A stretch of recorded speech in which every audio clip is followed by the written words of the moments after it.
second flag. Carrying the flag this evening is Francis Cuccia of Granny and Poppy's gang. Colonel William Moultrie, South Carolina Militia, had hat badges of blue with a white crescent and the word Liberty printed on them. The Moultrie flag was designed from these badges and was flying over Fort Sullivan on Sullivan's Island in Charleston Harbor on June 28, 1776, when the British fleet attacked. The Moultrie flag. The third flag is the Bennington flag.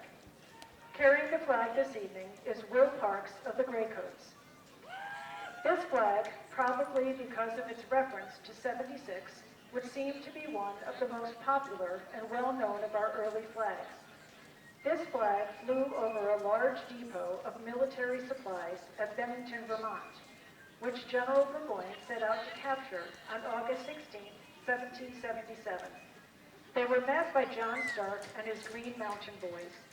This battle undoubtedly contributed to General Burgoyne's surrender at Saratoga, New York, 2 months later. The Bennington flag. The fourth flag is Herrick's Regiment flag. Carrying this flag this evening is Thomas Young of Taggart.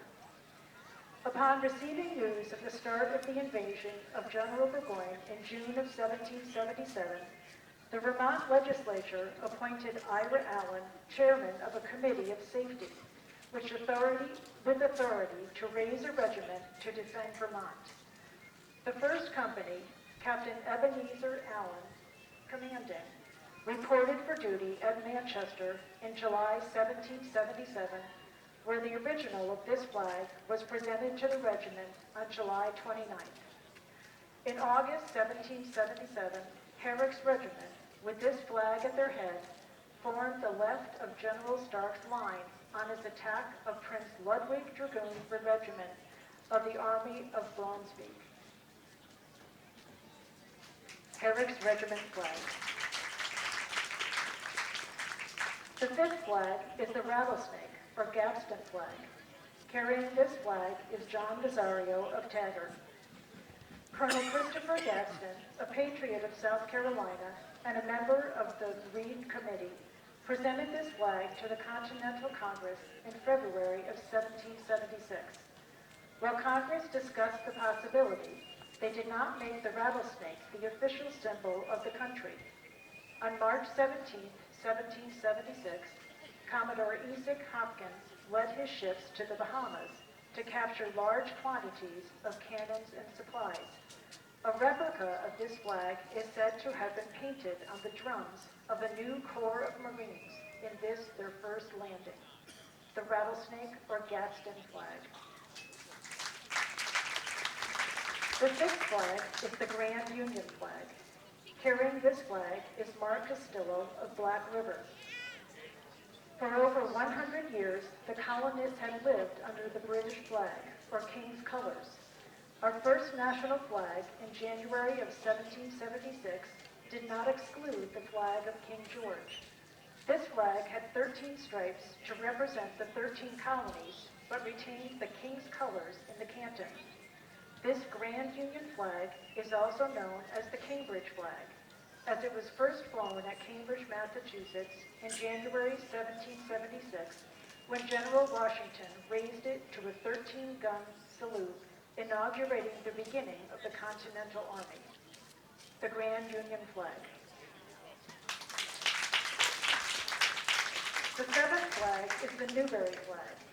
Carrying this flag is Sean Chironzi of Stony Creek. Chironzi. The Newbury, Massachusetts contingent of the Colonial Army first displayed this flag. Here, the designers used a field of green to represent the forests of New England. However, they still left a connection to their forefathers' flag and retained in the canton the Red Cross of St. George, the Newbury flag. The eighth flag is the Continental flag. Carrying this flag is Spencer Deer of Stony Creek.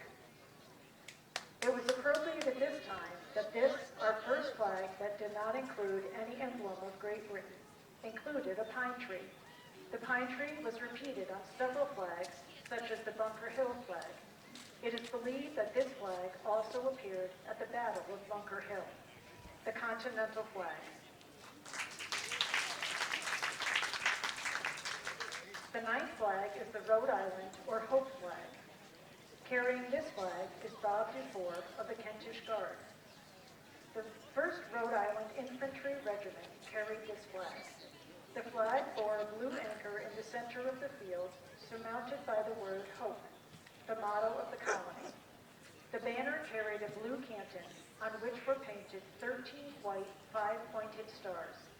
Since the Rhode Island regimental banner was the only flag in existence at the time, with an arrangement of 13 stars on a blue banner, it appears certain that the Rhode Island flag contributed the stars to the Star-Spangled Banner.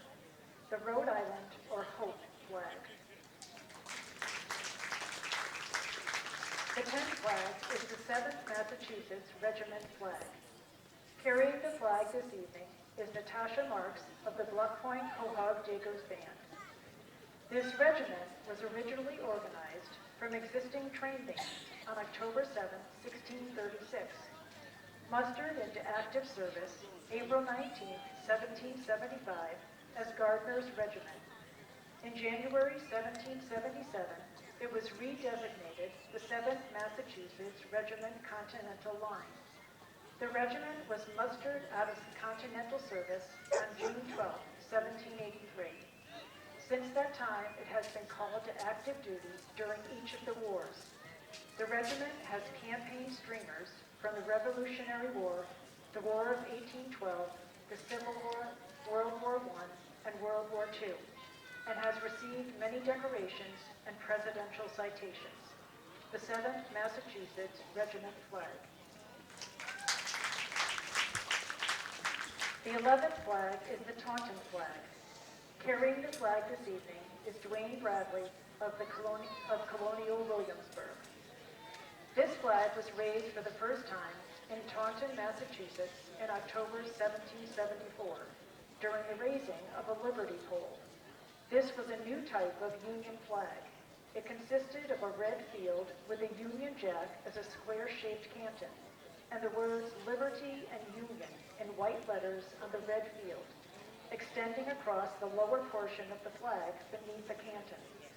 Taunton also had the distinction of being the only town founded by a woman, Elizabeth Poole, in 1637. The Taunton flag.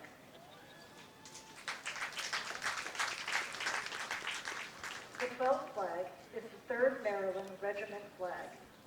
Carrying this flag is Vicki Miarelli of the Essex Sailing Masters. On June 14, 1777, one of the routine matters taken up by Congress was a resolution that the flag of the United States be made up of 13 stripes, alternate red and white, that the Union be 13 stars, white on a blue field, representing a new constellation. This did not specify any set arrangement of the stars or the size of the Union. Consequently, anyone who wished to make a flag was free to design it to suit himself. This was the reason for the many different versions that were seen during the Revolutionary War. One of these was the flag of the 3rd Maryland Regiment. Lieutenant John Eager Howard's regiment at the Battle of Cowpens, South Carolina, may have carried it January 17, 1781. The 3rd Maryland Regiment flag. The 13th flag is the Swiss flag. Carrying this flag is Tom Terreri of the Colonial Musketeers. The history of the Swiss flag is long and complicated. It begins in 1291 when the Swiss Confederation was founded. When the Swiss Confederation consisted of 8 cantons, no Swiss flag existed. Each canton had its own flag. Shortly afterwards, they created the Swiss flag, which initially was a triangle with a white cross on a red background. Later, this was changed to a square. In 1889, the official Swiss flag was born. It shows the suspended cross on a red background, and no additional patterns or heraldic figures are allowed. It is the only national flag in the world in the shape of a square, the Swiss flag. The 14th flag is the Star-Spangled Banner. Carrying this flag is Jeff Reed of the Rough Riders. Here we have the Star-Spangled Banner, one of the few flags to have more than 13 stripes, and the inspiration for Francis Scott Key to write the lyrics of the song, which was to become our national anthem in 1931. The flag was flying over Fort McHenry at Baltimore when the British attacked on September 13, 1814. Francis Scott Key was a hostage on the British frigate Surprise during the night. When dawn revealed that the flag was still waving over the fort, he composed the words to the Star-Spangled Banner, to the music of the British drinking song, Anacreon in Heaven, the Star-Spangled Banner.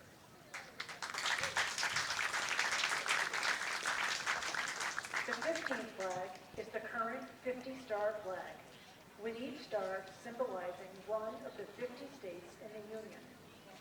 Carrying the flag this evening is Dominic Cuccia of Grandy and Poppy's gang. There before you are some of the symbols of our nation. Researching the history of our flags has revealed over and over again a pattern of tremendous personal sacrifice and heroism on the part of the people who carried each of these flags.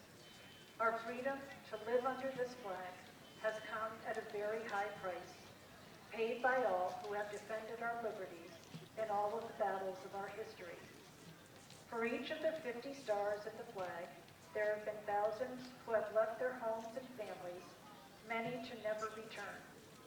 Tonight, we wish to thank and honor all the men and women who, by their devotion and sacrifice, have made this our freedom